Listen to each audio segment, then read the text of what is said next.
Lunch today is a chicken apple sausage with mustard and homemade cottage cheese. I think it's time that I break silence on my thoughts about Mustard Girl. Here's the thing. You might be surprised at what I have to say. I don't think that what we're seeing is all bad. If you have no idea what I'm talking about, let me introduce you to Mustard Girl really quick. Brussels, radish. Look at this freaking carrot, you guys. So she's on a weight loss journey and she's essentially eating low carb, only having high protein foods and fruits and vegetables. Yes, I just have this for my lunch, and then dinner is usually like meat and a vegetable. Steak and broccoli. The reason she's called Mustard Girl is because she drowns everything in mustard. This morning is some sausage with mustard. Her videos are literally just her eating these raw vegetables and fruit and the high protein foods and mustard in front of the camera. What I'm gonna do when it comes to winter, because like this is definitely a Listen, I got a thing about chewing noises anyway, here's my thoughts about this trend as a whole. And if you don't know me already, my name is Michelle. I'm a registered dietitian and I specialize in EDs. I also used to have one, so I get it. I'm going to tell you what I don't mind about Mustard Girl first. Number one, you got to kind of give her props for her confidence. This girl is just steamrolling past everybody saying that she's being harmful. In some ways, that drives me crazy, but in others, I kind of respect that. Another thing is that she does seem to really enjoy all kinds of fruits and vegetables, and that's awesome. And I'm going to be honest, every time I watch her videos, I genuinely get in the mood for mustard. Dipping vegetables in mustard honestly does not sound that bad. And I do like cottage cheese, so I'll put mustard in my cottage cheese too. It sounds great. But here's what's concerning. For one thing, she has publicly stated that dietitians coming after her are just haters. That's like trying to do your own surgery and then a surgeon coming in and saying, hey, that's actually not the best way to do that. That's pretty risky.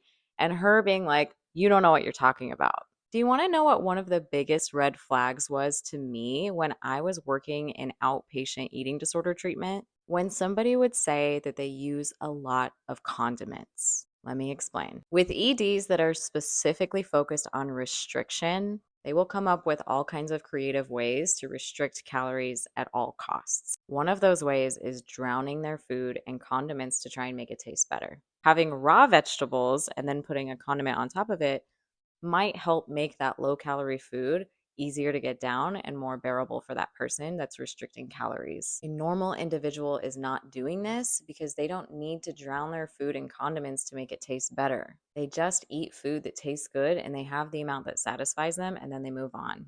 That's what having a healthy relationship with food is like.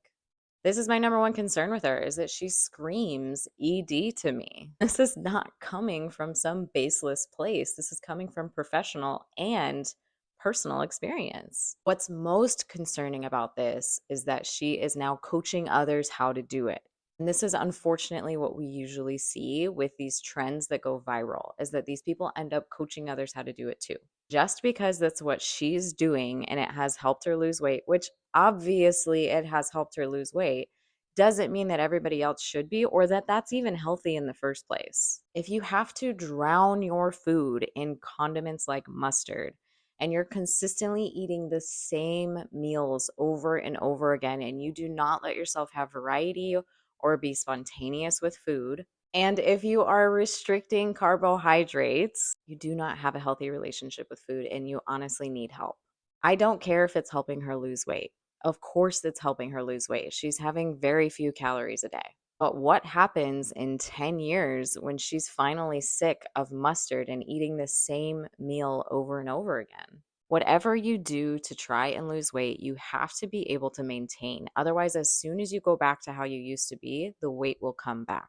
If you want to learn more about how to have a healthy relationship with food and find your happy weight, then please follow me for more. I'm super curious what you think about Mustard Girl. Let me know in the comments. Straw, asparagus. I was gonna call them cucumber, but they're celery. Okay, and then this is my favorite part of the day. We have more okra.